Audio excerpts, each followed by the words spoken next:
This is a hearing really in the first of a series that Senator Cantwell and I intend to have really to look at the reauthorization issues for the reauthorization of the Federal Aviation Administration. Civil aviation, obviously critically important to our economy. According to FAA statistics, in fiscal year 2014, the aviation industry, which is collectively made up of airports, air carriers, and manufacturers, supported 10.6 million jobs, contributed $1.6 trillion in economic activity, and accounted for 5.1% of the U.S. gross domestic product.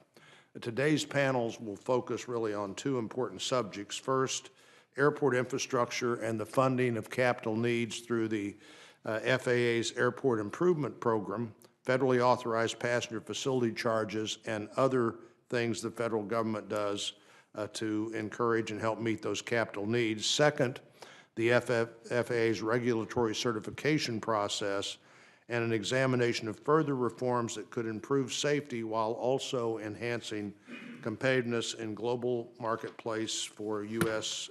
aviation products.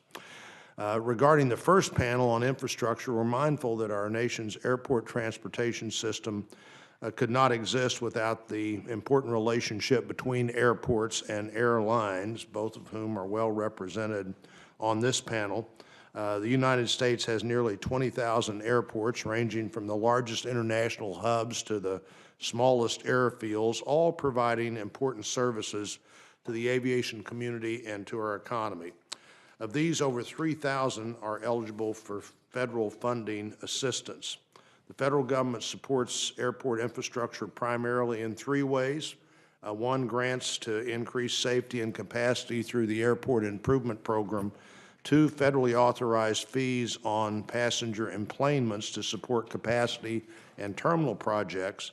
And third, the tax-exempt bonds issued by states and local authorities for airport improvements.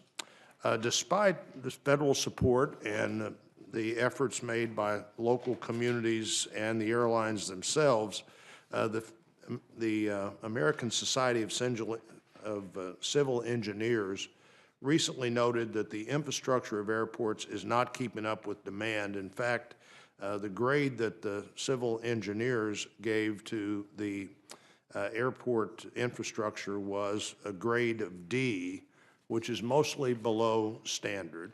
And that's, of course, not where anybody wants to be.